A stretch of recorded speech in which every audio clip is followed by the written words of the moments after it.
I'm Brett, and I've developed a new, simple, modern spiritual philosophy.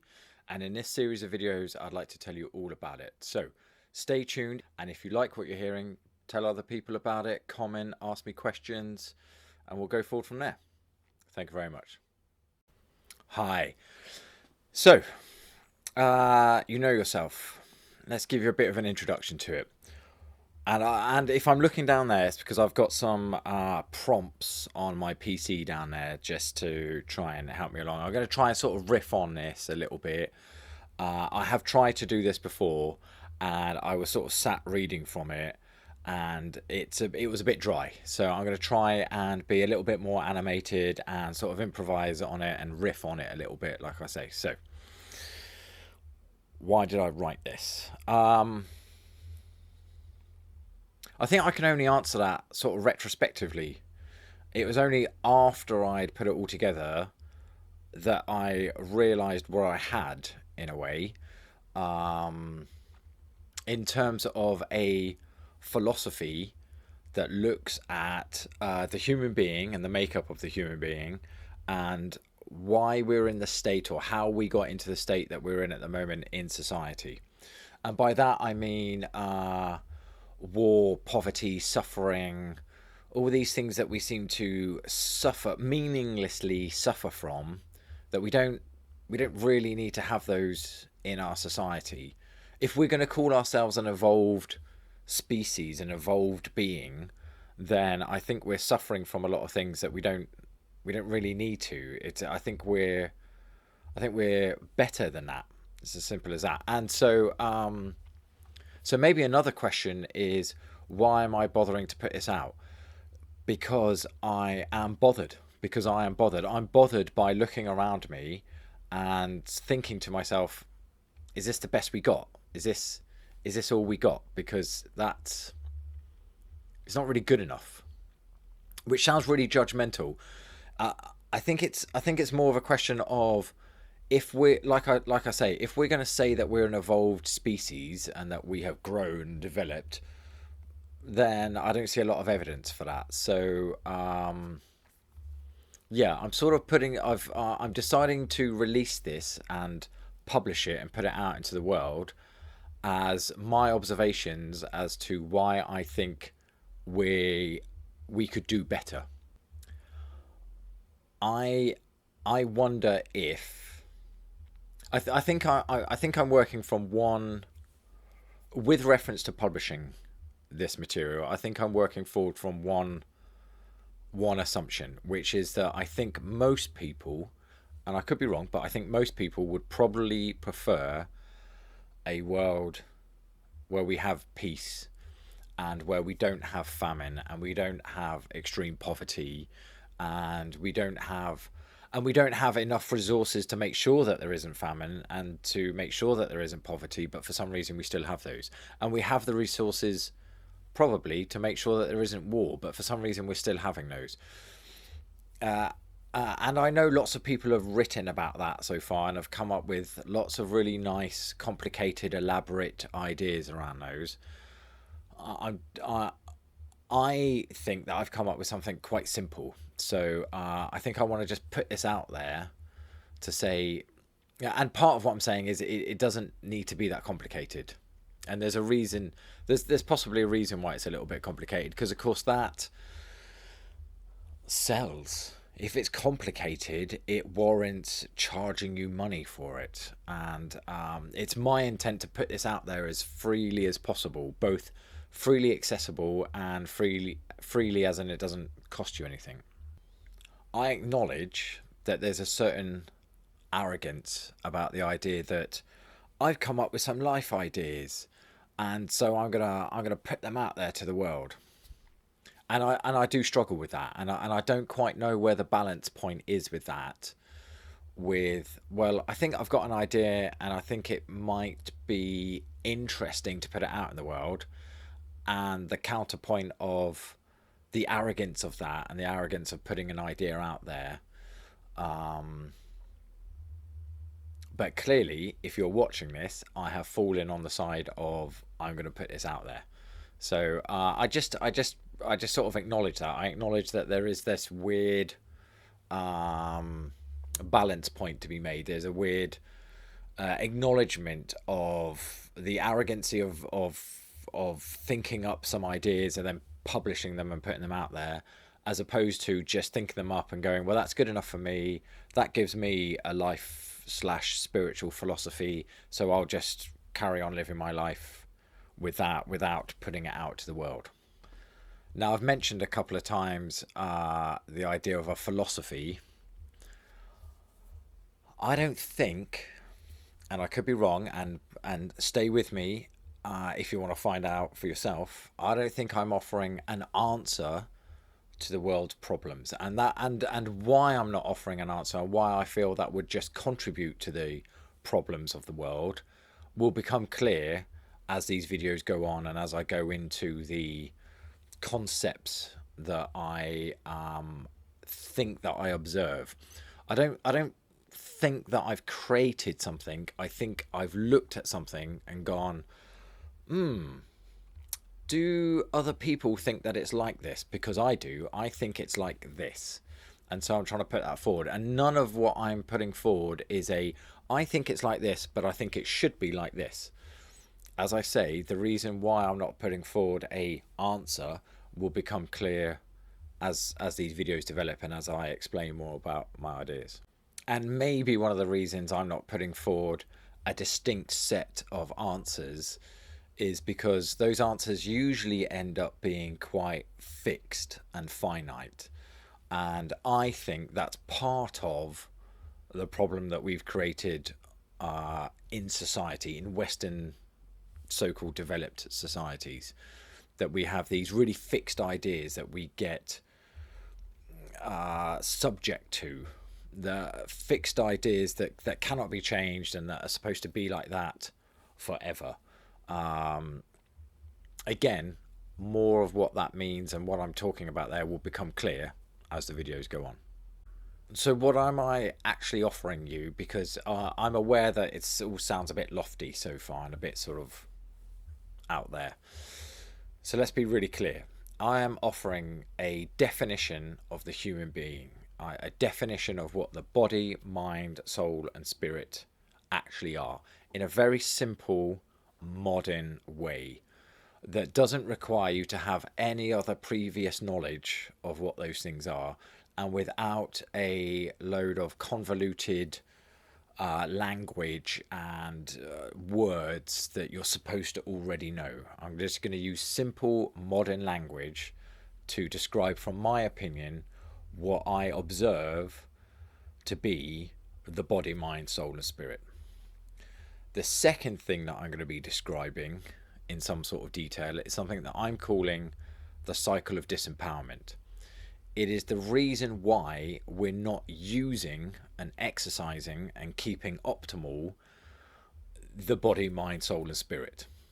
So on the one hand, I'm sort of talking about the individual, and on the other hand, I'm talking about the collection of individuals and what is created in the society that we have today.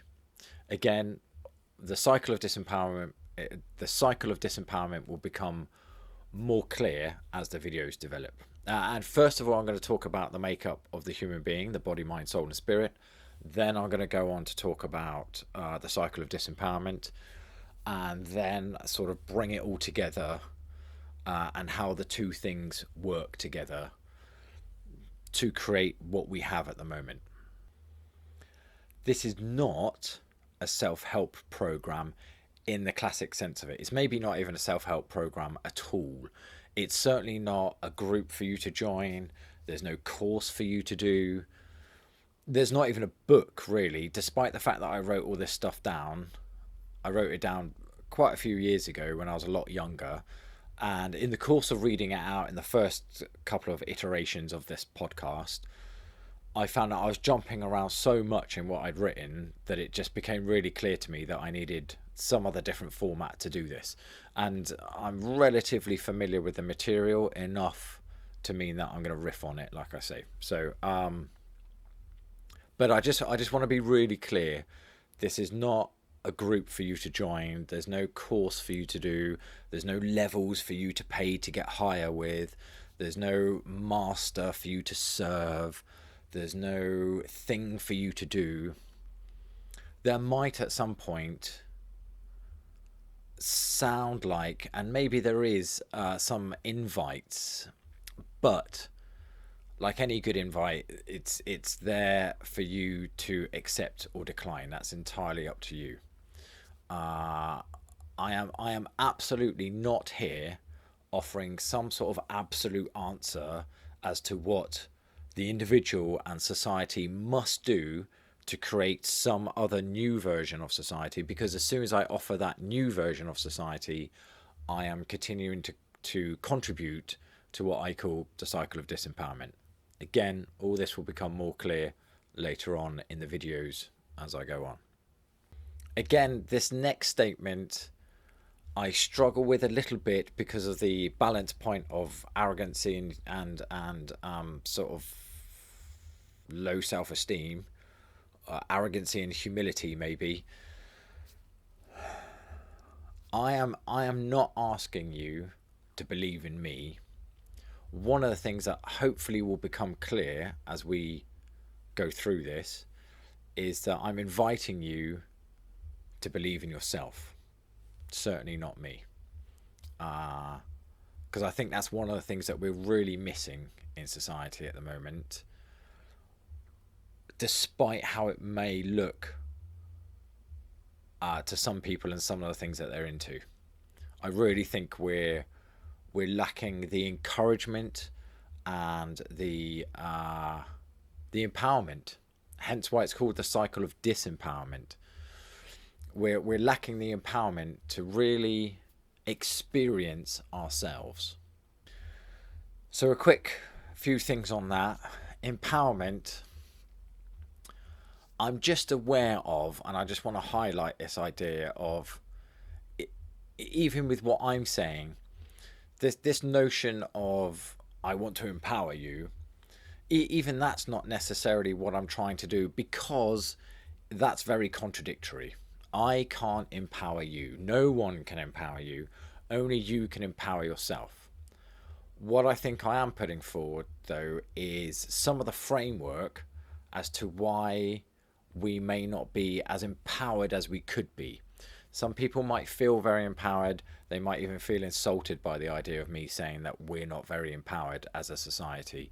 I'm certainly not trying to insult anyone, but I am trying to point at some things.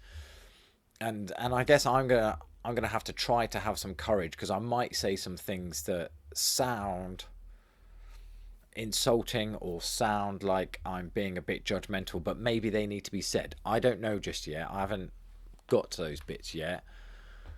But it's not my intent to try and insult and judge a load of things. It's my intent to say I'm not really impressed with what we've got going on at the moment, and I think we can do better.